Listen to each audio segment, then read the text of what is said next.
20,000 करोड़ रुपए का जो सेंट्रल विस्टा का प्रोजेक्ट है वो लगभग 23,000 करोड़ रुपए का प्रोजेक्ट बन गया है।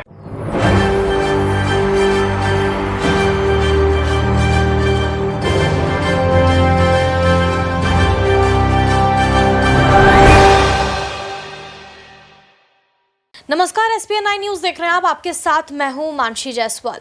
नए संसद भवन के घोटाले को लेकर के लगातार अब चर्चाएं तेज हो गई हैं। नए संसद भवन का उद्घाटन जब से हुआ है तब से प्रधानमंत्री नरेंद्र मोदी पर जमकर हमला बोला जा रहा है तमाम विपक्षी पार्टियों की तरफ से। इसके अलावा ये भी जिक्र किया जा रहा है कि राष्ट्रपति द्रौपदी मुर्मू से नए संसद भवन का उद्घाटन नहीं कराया गया। संजय सिंह ने यहाँ पर बड़ा निशाना साधा है नए संसद भवन के उद्घाटन को लेकर के प्रधानमंत्री नरेंद्र मोदी पर। उन्होंने अपनी प्रेस कॉन्फ्रेंस में क्या कुछ कहा है, सुनिए। देश के गंभीर मुद्दों से, बड़े मुद्दों से,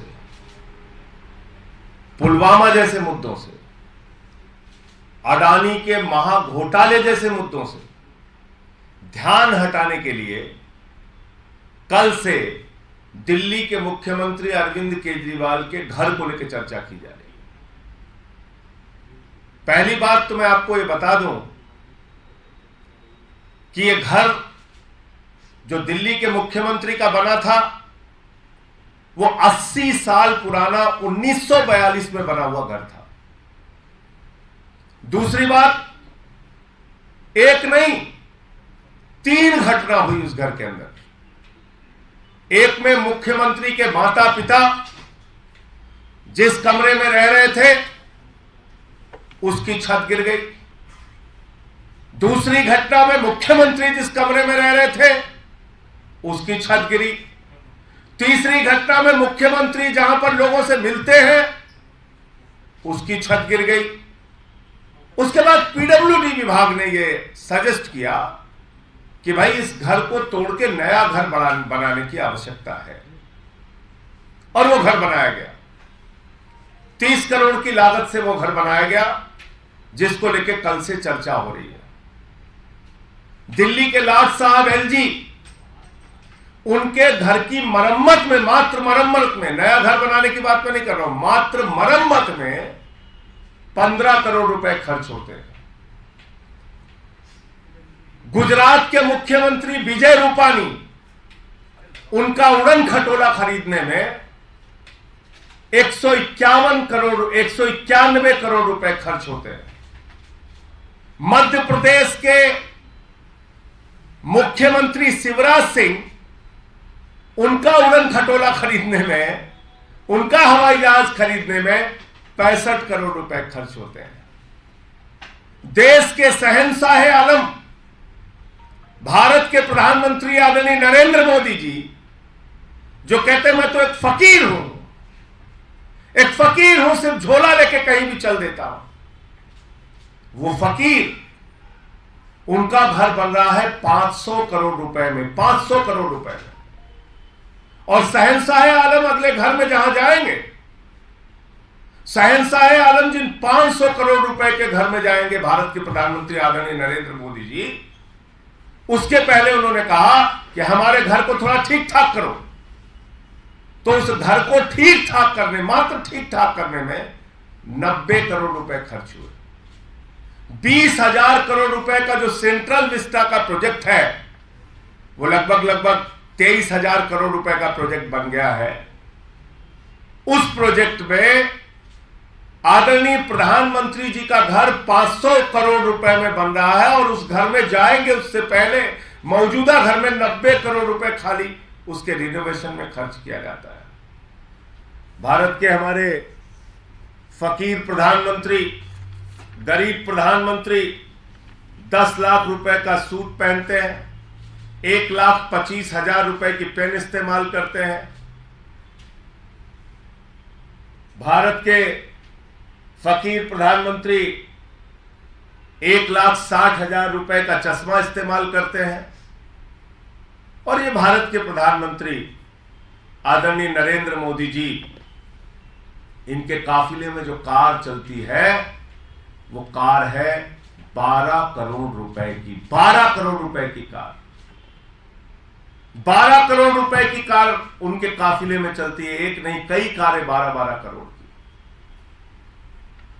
और मैं सुन रहा था आज भारतीय जनता पार्टी के प्रवक्ता को, ऐसा लग रहा था कि तुरंत रो देंगे, उनके आंसू निकलने वाले हैं, ऐसे व्याकुल थे बेचारे। कोरोना की महामारी का जिक्र कर रहे थे। भूल गए भारतीय जनता पार्टी के लोग, जब कोरोना की महामारी से इस देश में लोग मर रहे थे, भारत के प्रधानमंत्री बंगाल के चुनाव में वोट मांग रहे थे, कोरोना फैला रहे थे, लोगों की जान जा रही थी, लाशें बिछी हुई थी शमशानों में, और भारत के प्रधानमंत्री चुनाव के प्रचार में व्यस्त थे। भूल गए भारतीय जनता पार्टी के लोग। ये 12-12 करोड़ की कार खरीदने का फैसला उस वक्त हुआ जब कोरोना की महामारी में लोग मर रहे थे, उनकी जान जा रही थी, शमशान पे लाशें बिछी हुई थी। भूल गए भारतीय जनता पार्टी के लोग। ये फकीर जो कहते हैं मैं चाय वाला हूं, बहुत गरीब घर से पैदा हुआ हूं, 8,400 करोड़ रुपए का जहाज अपने लिए कोरोना की महामारी में खरीदते हैं। कोरोना की महामारी के दौरान जब लोगों की जान जा रही थी, लाशें शमशान पर बिछी हुई थी, उस वक्त 8,400 करोड़ रुपए का जहाज खरीदने का बजट आदरणीय प्रधानमंत्री जी का पास होता है। आप कोरोना की बात कर रहे हो, ड्रामे की बात कर रहे हो। हमारे देश के प्रधानमंत्री एक दिन में कितने रंग बदलते हैं, ये तो कलर नहीं है, कलर फोटो देख लीजिएगा। एक दिन में कितने रंग बदलते हैं, कितने कपड़े पहनते हैं, कैसे शहंशाह आलम की तरह रहते हैं, इसको अगर आप देखोगे तो आपको समझ में आ जाएगा। मुद्दा क्या है असल में? हम लोग बार बार बात कर रहे हैं कि सत्यपाल मलिक जी ने जो मुद्दा उठाया उस पर चर्चा करो, पुलवामा के घटने में लापरवाही क्यों की गई इसकी चर्चा करो, हमारे जवानों की शहादत के लिए जिम्मेदार कौन है इसकी चर्चा करो। 5 एयरक्राफ्ट अगर मांगा जा रहा था उन जवानों को पहुंचाने के लिए, तो 5 एयरक्राफ्ट क्यों नहीं मिला? जब भारत के प्रधानमंत्री 8,500 करोड़ का जहाज अपने लिए खरीद सकते हैं, तो हमारे वीर जवानों के लिए 5 एयरक्राफ्ट उनकी जिंदगी बचाने के लिए क्यों नहीं दिया गया? सवाल ये उठ रहा है। सवाल उठ रहा है कि अडानी के साथ जो आपने महाघोटाला किया, मॉरिशस में एक पते पे 6 कंपनी खोलकर 42,000 करोड़ रुपए काला धन अडानी की कंपनियों में लगाया गया, इस पे जेपीसी बनाओ। सवाल ये उठ रहा है। सवाल यह उठ रहा है कि भारत के सुप्रीम कोर्ट के आदेश के बावजूद 6-6, 8-8 कोल ब्लॉक नियमों के विपरीत जाकर अडानी को क्यों दे दिया गया?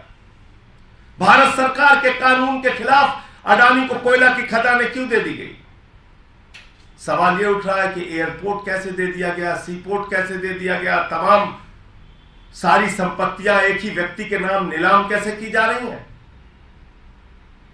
उसको सौगात में कैसे सौंपी जा रही हैं, उस पर कोई चर्चा करने को तैयार नहीं, उस पर कोई बातचीत करने के लिए तैयार नहीं। मुख्यमंत्री के घर को चर्चा का विषय बनाना चाहती है भारतीय जनता पार्टी। मुख्यमंत्री के घर को विषय बनाकर असली मुद्दों से ध्यान भटकाना चाहती है भारतीय जनता पार्टी।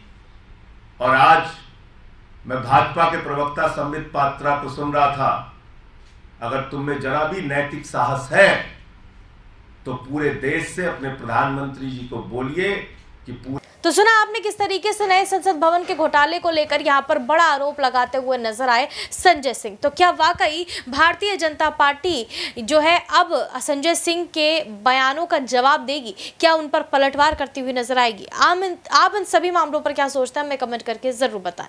देश और दुनिया की तमाम बड़ी खबरों के लिए देखते रहिए SPN 9 न्यूज।